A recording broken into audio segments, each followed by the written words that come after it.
I'm going to tell you a story, but I'm not going to tell you the title because I want you to know the title at the end. When we get to the end, you'll understand why. And it goes like this. In the beginning, the Creator made the world, and then he made life to live on that world. He made birds and bees, he made plants and porcupines. He made fish and he made fowl, he made horses and he made humans. And when he'd finished, he was fairly tired. And so he decided to have a little sleep. When he woke up, he went for a walk around the world to see how it was going. And he saw the birds and the bees and the fish and the fowl, the plants and the porcupines and the horses were doing fine. But when he came to the humans, he noticed something. The kids were okay, joking around and playing and having fun. But the adults, the parents, oh boy, were they gloomy. Mostly they were just working and worrying and working. And if they weren't doing that, they were worrying and working and worrying. And he thought, no, that wasn't my plan. Oh, what should I do? Something's gone terribly wrong here. I don't know. He went off to the woods to see the wise woman. She will know what to do, he thought. So off to the woods he went. And when he got to the wise woman's place, he asked her, and she said to him, look, those parents, they need some joy. They need some beauty in their lives to lighten their hearts, lighten their spirits, and lighten their souls. You need to make that for them. So I want you to go around the world and find all the things that are most beautiful and most inspiring. When you find them, put them in a bag and make them into a new creature. That will work. So the Creator thought, okay, thank you, I'll do that. And off he went, walking around the world, looking for beauty. What did he see? What do you think he saw? Yes, he saw a moon over water. Beautiful. He thought, look at the ripples of light on the water. I'd put that in my bag. He saw the flowers, so delicate. I'd put that in my bag. And then he saw dew in the morning and a spider's web. Lovely. I'd put that in my bag too. And then he saw all the colours of the rainbow. Oh yes, I'd put that in my bag too. And he continued and he went around like that until his bag was full. And then he blew into the bag 3 times.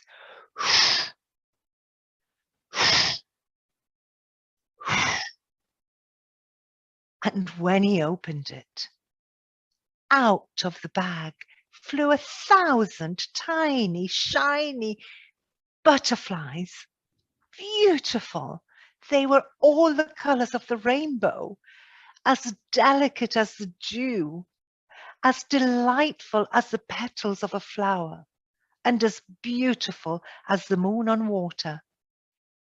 And he went off to a village to see what would happen. and there was a parent working away at something or other. And when the butterfly flew past, she stopped, looked up, and just for a moment, she smiled before she went back to her work again. And that is the story of how butterflies came into this world. My story I have told. Thank you. Hello and welcome to a cornucopia of Tales and Tellers, a story podcast. And today I'm here with Manuela. Hello, Manuela. Hello, Simona. How are you? Are you good? Yes, very good. I always feel better when I tell a story. Thank you. It's nice to hear that. And we've got a second guest today. Hello, Sarah. Hello everyone, it's great to be here. Thank you, Simona. Thank you. So, before we start talking about the wonderful story we've just listened to, I'd like to introduce you to our two guests. So, first of all, we have Manuela Kelly Calzini. And Manuela, can you tell us something about yourself? Yes. So I'm a storyteller, and I enjoy telling stories. I chose this specific story to start with because it tells about, it is a creation story, but it's also how beauty is all around us. Even when things get tough, when things get difficult, we just need to stop and look around, and we can find beauty in nature and in the people that surround us. And I think at this moment, a lot of us are in need of being uplifted. So this is why I chose this story. And it is also a story that marks an important development in my storytelling, because it is a story that I built and I worked it up with David Heathfield on a course I attended, and that's where I met you, Simona, and Sarah, and so this story, yes, marks a second phase, let's say, in my storytelling passion. Wonderful. Thank you, Manuela. And Sarah, can you tell us something about yourself? Sure, I'm absolutely a fan of storytelling, and if you like, I've rediscovered storytelling very recently. As a child, I was very lucky that I grew up with a mother who used to tell me stories when I went to bed, and she perhaps used to read me a story. But I also had two amazing uncles who both enjoyed creating stories, and they used to tell stories to myself and my cousin. And usually the story, they always had a kind of storyline with an exciting part that we had to wait for the next day to hear the story. So I grew up with stories, and I watched Jack and Ori on BBC, and then I had a kind of gap, but I started exploring stories again when I did an NLP course with Jane Revell, actually, and I rediscovered the joy of stories. And then, thanks to lockdown, I have to say, I also did the course with David Heathfield, which of course is where we three met. And I'm very grateful to the things that I've learned from that course. And now I'm experimenting with gaining my own confidence as becoming a storyteller again. And that's why I'm here today. And it's great to be able to share this with you. That's wonderful. Thank you, Sarah. So, strange that we have two guests on the podcast at the same time. Why do we have two people at the same time here? Because Manuela and Sarah work in two very similar contexts.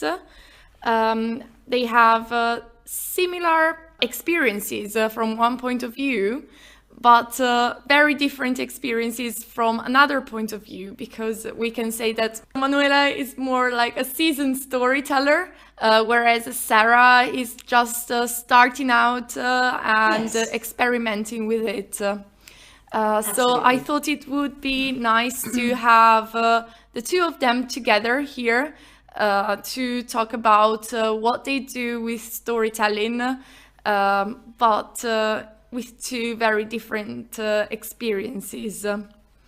So, at the beginning of the podcast, we listened to Manuela's story, and as she told us, it's a creation story.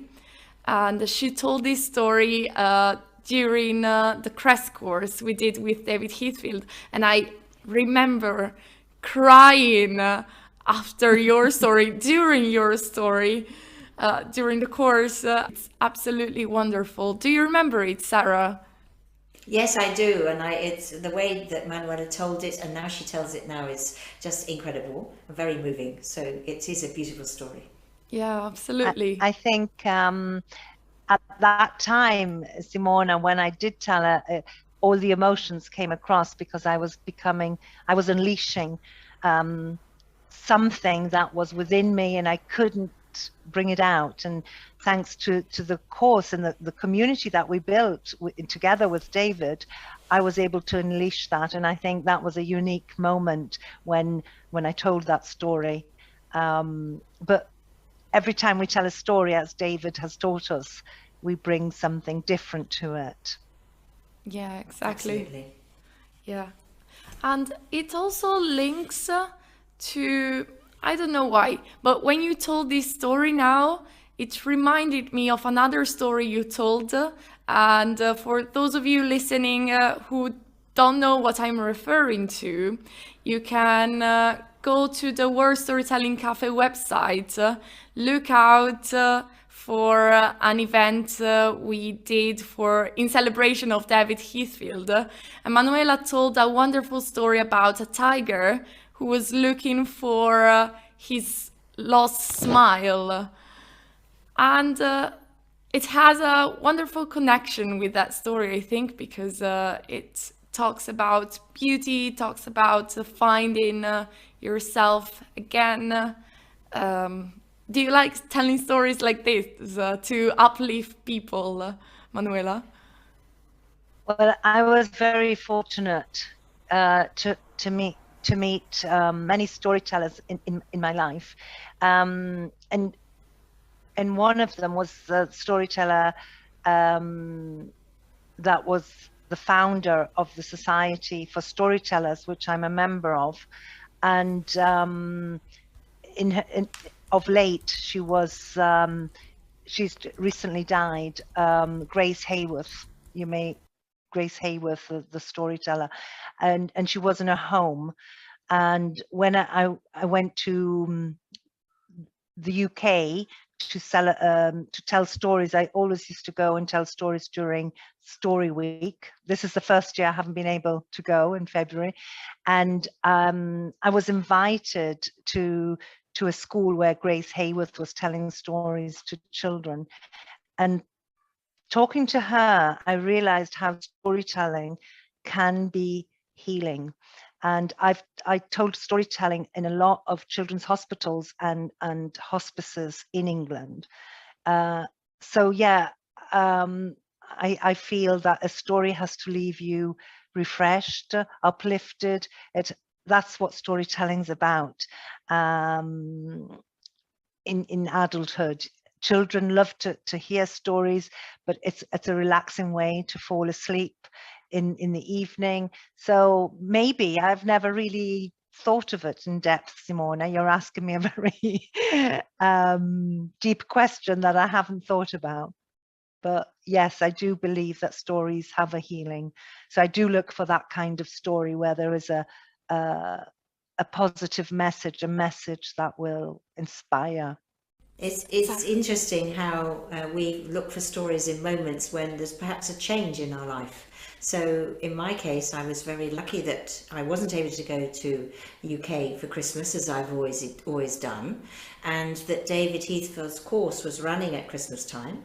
And it was a time when I needed something to help me grow, and so it came at the right time. And I think you're right, it's about personal growth, but then the joy of being able to share stories with other people, to see that they also benefit for perhaps rediscovering stories as well as adults. I think many people rediscover stories, and I think it's really important. It doesn't matter what age you are or who you're telling stories to, but we all have a story to tell, and we can become more confident in the way we tell stories by listening to experienced storytellers like Manuela and many others, and then we can learn to tell our story and share stories with other people too, which I think is incredibly important.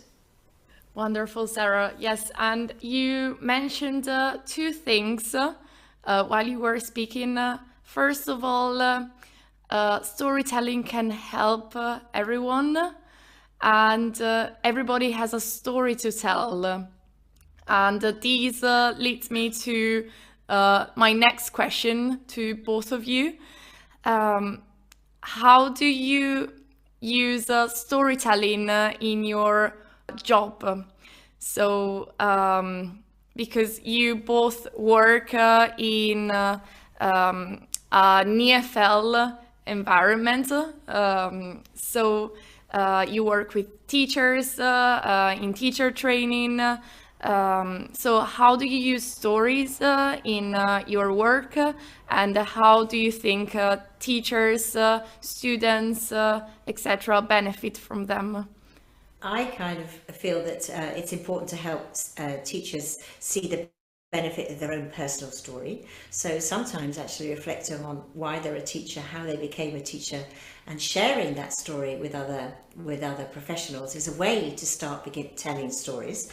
Now, if I work in English language teaching, so often we're using stories for a double purpose. One is to obviously get people to talk about themselves, but also to use English as the vehicle for telling their story. So it's a great way to concentrate on what they want to say rather than just the language. So that really helps them to practice. And then, of course, the idea is to try and engage their own students by perhaps doing activities which are more exciting, more engaging, by telling stories or getting students to retell stories or to share stories, to read stories and then to tell their own version, and it can be incredibly engaging. And I think often teachers forget that stories can be simple. They can be a personal story, they can be a folk story, they can be a story that they need to write in an exam, for example.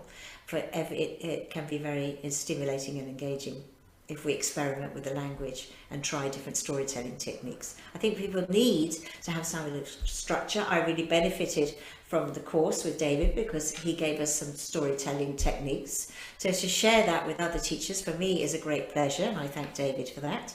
And I hope that will help other teachers to do the same and share it with their learners as well.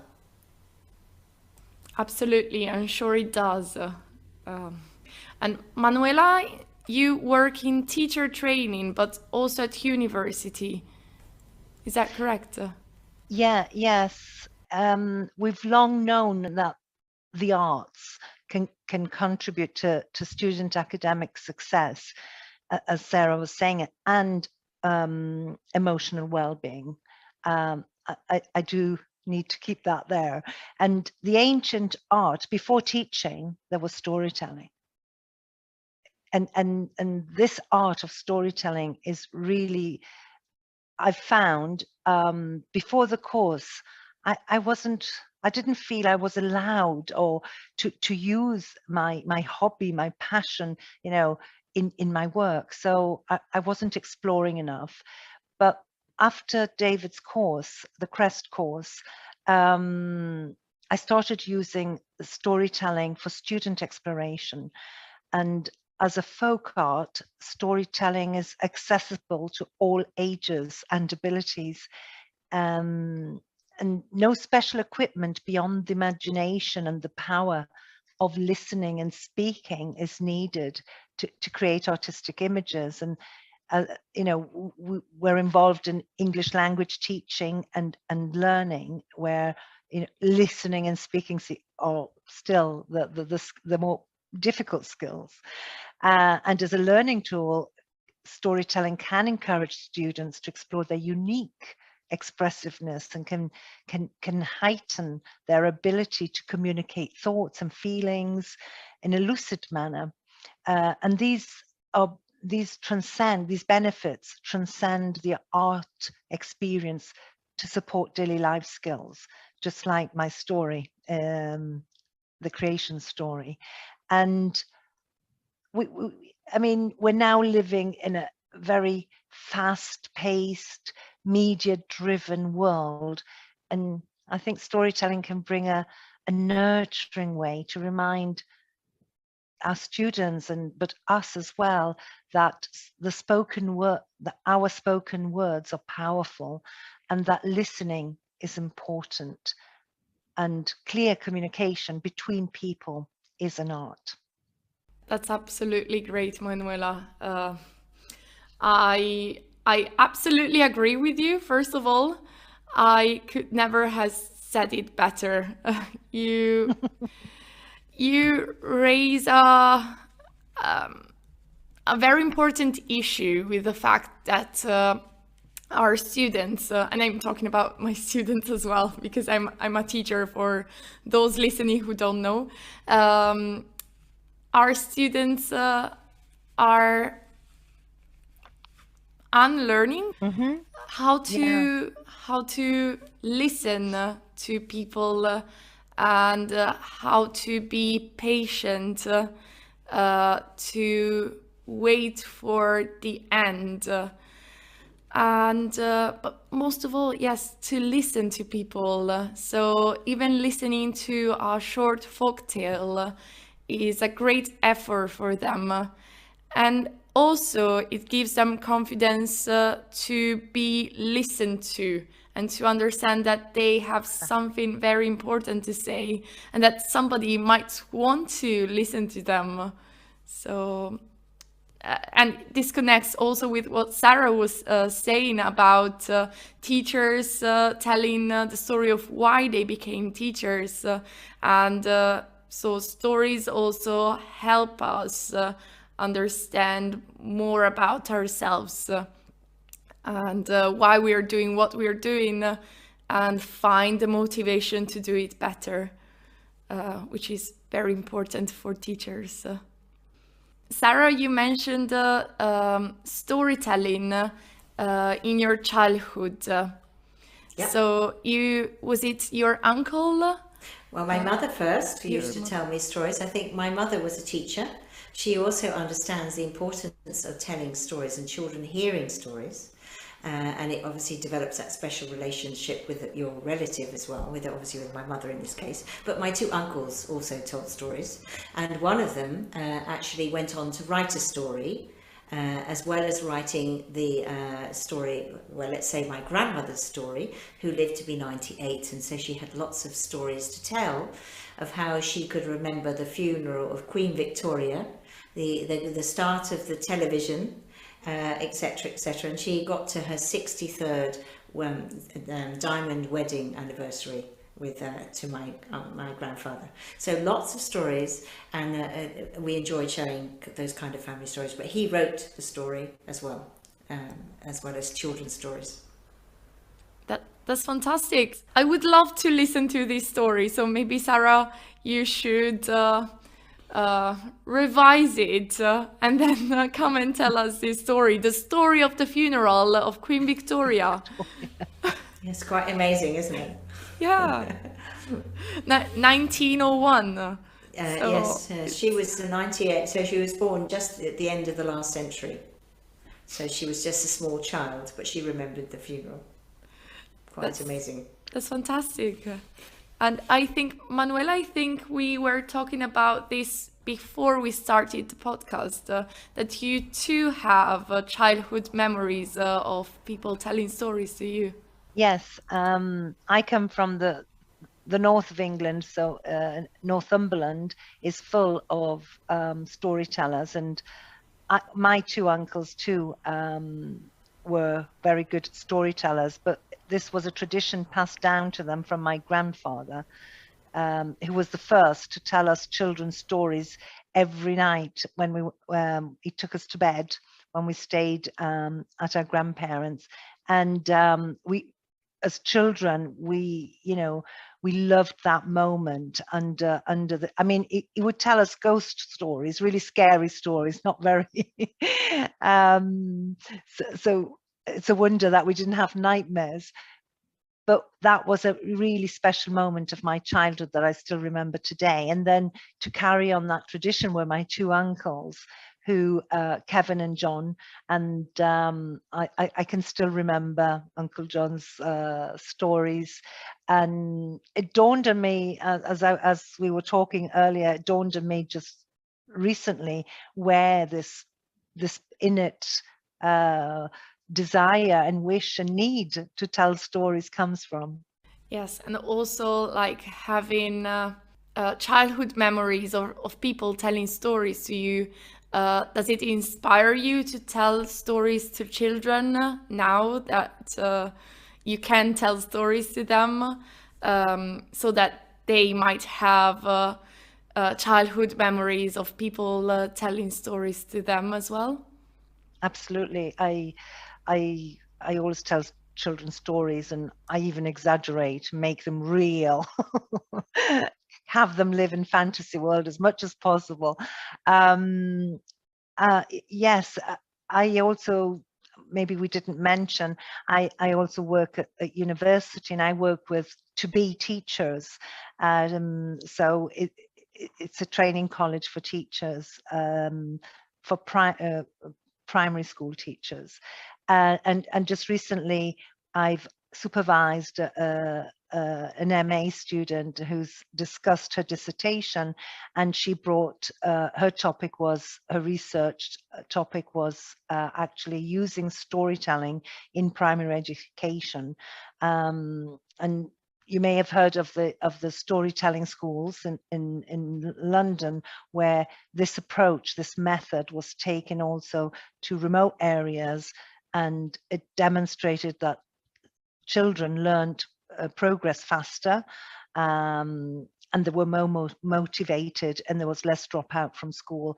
So there's a huge body of research that demonstrates that storytelling can bring benefits also in education in quite a serious way. Yes, absolutely. It can help people to, well, people, it can help children to learn better. And whenever you learn something through stories, it sticks with you. Our brains are wired for stories. Exactly. I think I read this in David's book. He wrote something like, once upon a time sticks with you, though shall not is soon forgotten. Something, something. I think it's from Powell. I think it's from Powell. That it's a quote that David has used. Yeah. Yeah, it's absolutely great because it's true. We remember stories. But it's also interesting how children want to hear the same story more than once. And that's quite significant, is that a child will ask for the same story many times and just be happy to hear it again and again. And of course, that repetition is very important in learning. So either it's like when we have to tell a story, and when I'm learning to tell a story, I'm practicing, I'm thinking about it. And of course, that in terms of language learning is important, but in terms of storytelling skills, it's also important. And it's interesting how, as you say, storytelling helps learning. And of course, some of this is also to do with that repetition, I think. Yeah, and it's those narrative formats. I think that Bruna talks about. Yeah, it's repeating those formats, and that's how we learn about the world around us. And stories are rich, and in everything in daily life, and they help you. They give you an anchor as well, because you can mentally visualize what's happening. And if you turn something into a story, it's even a chemistry formula, if you can turn it into a story, it's easy to remember, and I think it's very powerful. Yeah, I think that what you mentioned about repetition and repetition and repetition also brings us to our specific context of English teaching, English learning, because we know that whenever we teach children, we get them to repeat the same things over and over again so that they memorize them. And through a story, we can get them to repeat something, memorize something in a But it's in a fun way. context. Yeah, It's in a context. That is the key, because it's in a story. It's in the context, and yes, it's fun because they're following the character. I think Janet Black, another storyteller, says, you want to teach vocabulary with stories. Kids don't want to know about vocabulary. They want to know what happens to the character. So they will make an effort to understand, meaning. And this is fluency in listening, isn't it? It's that positive approach at having a go at understanding, even with limited language. So repetition in context, like in a story, is much more powerful than just make a chant or a song, which is still powerful tools for mnemonics and memorization. But I think stories stick with us, as somebody mentioned earlier. absolutely, yes. Okay, so I think I'll move to my next question.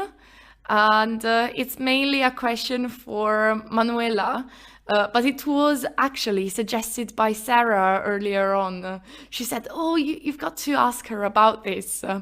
Because Manuela, Okay. you were involved with the Hands Up project. And Sarah and I would like to know everything about that. Can you tell us about that? Yes, I'm very proud to be a Hands Up Project volunteer. So the Hands Up Project is a charity trust which, through its network of volunteers, connects children around the world with young people in Palestine. And by means of online interaction, drama, and storytelling activities, it enables the use of creativity and self-expression to promote mutual understanding, personal growth, and the development of English language skills.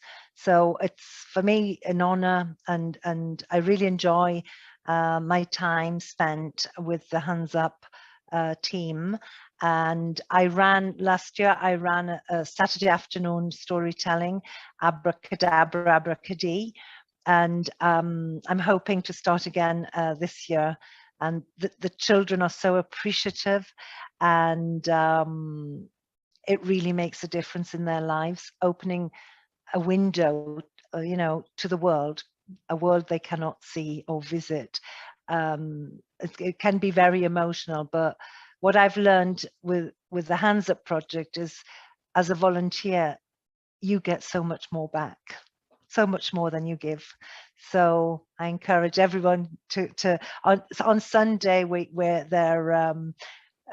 participated in the Hands Up competition, which was a remote theatre competition. And I've taken some schools from Italy, working with students more or less of the same age in Palestine, and they work together on a play written by Palestinian children. It's amazing, the work and the creativity that comes from that group. So I enjoy storytelling there. Thank you for asking me to talk about a very precious project for me. Thank you, Manuela, because it is an incredibly important project. Yeah, and it's always wonderful to see that the plays that are performed by students from two different countries who joined together are written by Palestinian children. And I had the chance to watch some recordings of plays, and most of the stories are brilliant. and Yeah. with deep meanings behind them. You would never believe that they were written by children. Yeah. Well, these are very special children, and they've lived through things that we hope our children will never live through. And last May, when there was the war, and I was in touch with children from Gaza, and we held regular storytelling sessions to keep them, and Nick Bilbrough, who's the founder of this foundation, of this trust, he organized a playwright competition where children presented their plays, and they've been collected in a book. And so this year they're performing those plays.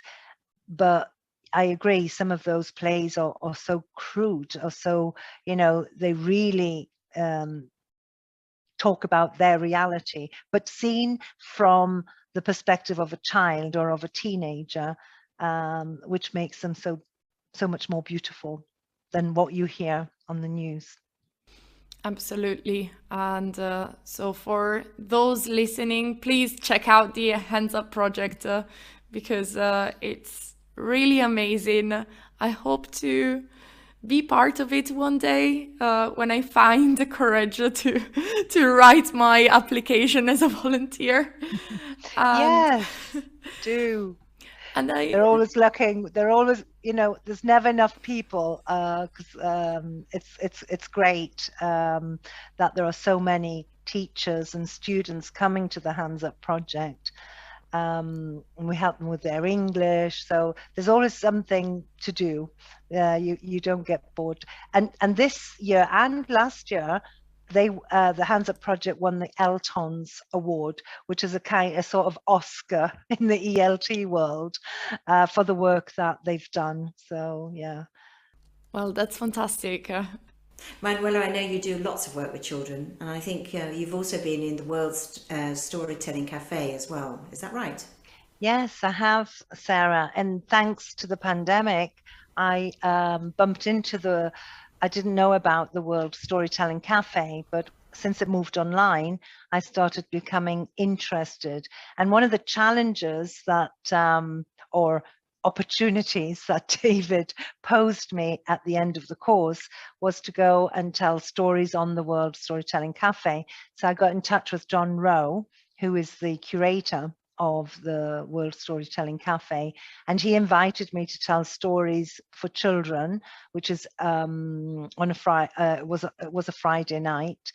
It's every Friday night actually, and different storytellers from around the world come and tell stories. And John is he's a great host, and Ali drives the bus, as he says, because it's all directed from Marrakesh in Morocco, where they are now.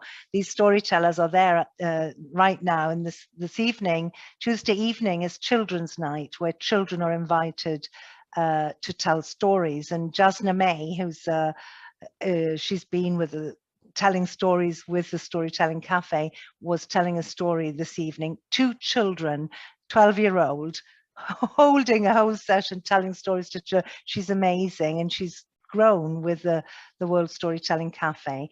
But I think John and Barbara C, all these members of this World Storytelling Cafe with it. David was connected via Zoom.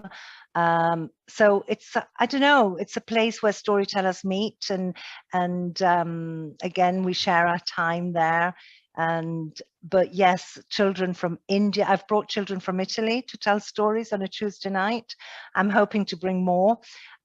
Anybody under the age of 18 can come and share a story on a Tuesday night, and they get feedback from us, professional, if you like, storytellers, and we give them advice and support them so that they in turn start doing storytelling cafes in their context. So yes, that is a very important. And Simona also told stories on the World Storytelling Cafe. Do you want to say something about that, Simona? Oh well, yes, it's always brilliant to talk about the World Storytelling Cafe because it's really the place where I started telling stories. It was my goal for David's course to go to the storytelling cafe and have the courage to tell a story, because you, Manuela, you mentioned the Tuesday night, but fortnightly on Sunday evening. Sunday evenings. Yeah, there's the worldwide storytelling round, and well, I usually go there. It's great. You can tell a story, you can listen to stories, and it's really a wonderful place. And I also told stories for children twice with David, of course, not on my own. I wasn't brave enough as you were, Manuela. And Sarah, have you ever told a story at the World Storytelling Cafe? This is where I have to confess, not yet. It's one of my goals. I'll get there too, I hope. Okay, not yet. Good Not words. Not yet. Monday nights, the one that Simona is mentioning, the fortnightly, and it's linked to Can't Get a Word in Edgeways, and it's all adult storytellers, and it's really a nice place to tell stories, to start anyway. Exactly. Good. Yes, absolutely. You need to have my debut. Yeah, Yes. exactly. And we'll come and support you, Sarah. Perfect. Absolutely. So the first time I actually told a story there, the first time, it was actually unexpected, because I went there, and then there was it was an evening where David was introducing storytellers from his courses. And I was there just to support, just to have a look at what was going on. And David messaged me in the chat. He was like, Simona, would you like to tell a story? And I was like, what? Not really, but I'll try. I'll give it a try. And the first story I told was the story in my hands, in your hands possibly, of the bird in the kids' I love hands. it. Yes, Lovely story. I love it. and I swapped two things in the story. I inverted the order of what was going on in the story, but it worked anyway. And the second time was the time I set myself the goal to tell a story there. And I think you, Manuela, were there. Alan, The emperor and his clothes. I Yes. remember the story. Alan was there, David was there, some people from the course were there to support me. It was great. And Sarah, so we'll be there for you whenever you choose to tell a That's story great. there. Yes, I remember the Emperor in his clothes as well. Super story. You tell it so well. Yeah. Thank you. Okay, so I think it's time for our second story, because two guests, two stories, right? So we listened to Manuela's wonderful story, and now we have Sarah's story. Sarah, can Okay. you tell us something about your story, and then can you It's tell the story? Okay. It's a story that inspired me many years ago, and I'd forgotten about it until we went on the course and we were thinking about choosing stories. I'm very interested in wisdom stories, so this is a short story with a little bit of a message, and that's why I like it. So that's why I've chosen it for today.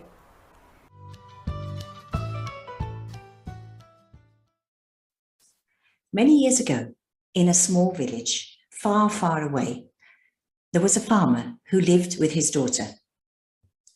Now, times had been quite difficult, and he'd had to borrow some money from the local moneylender.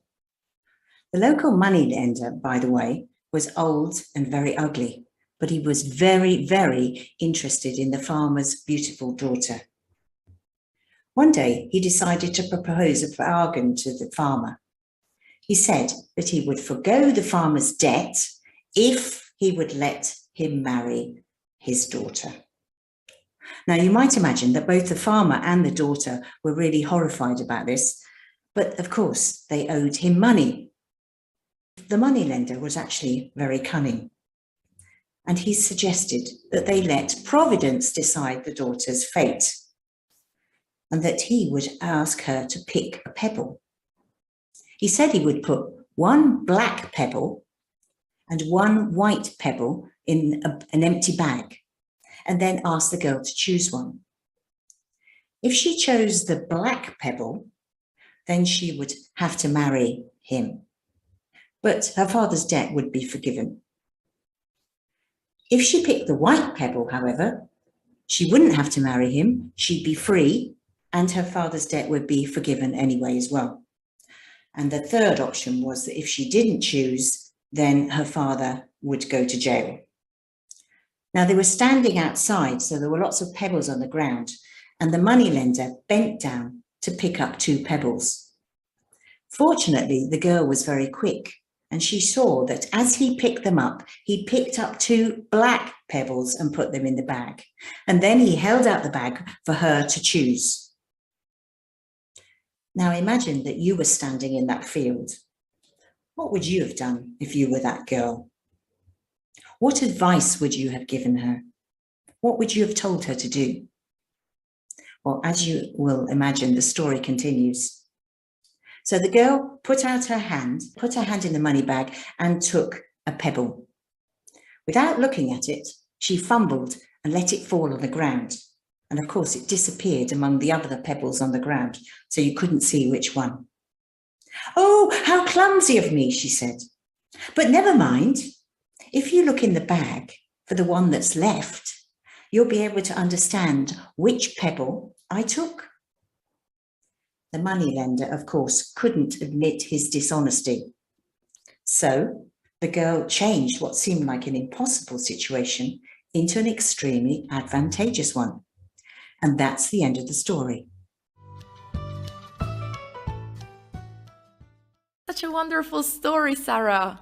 That's great, absolutely great. And Manuela, would you like to say something about the story? Yes, a true wisdom story, and I think storytelling, like the story that Sarah's just told, based on traditional folk tales, is a gentle way to guide young people towards constructive personal values by presenting an imaginative situation in which the outcome of both wise and unwise actions and decisions can be seen. So I think this is another way that we can use stories.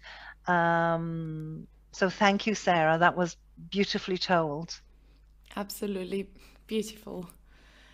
So we've reached the end of our episode. It was brilliant to have the two of you here with me. Thank you very much. Thank you.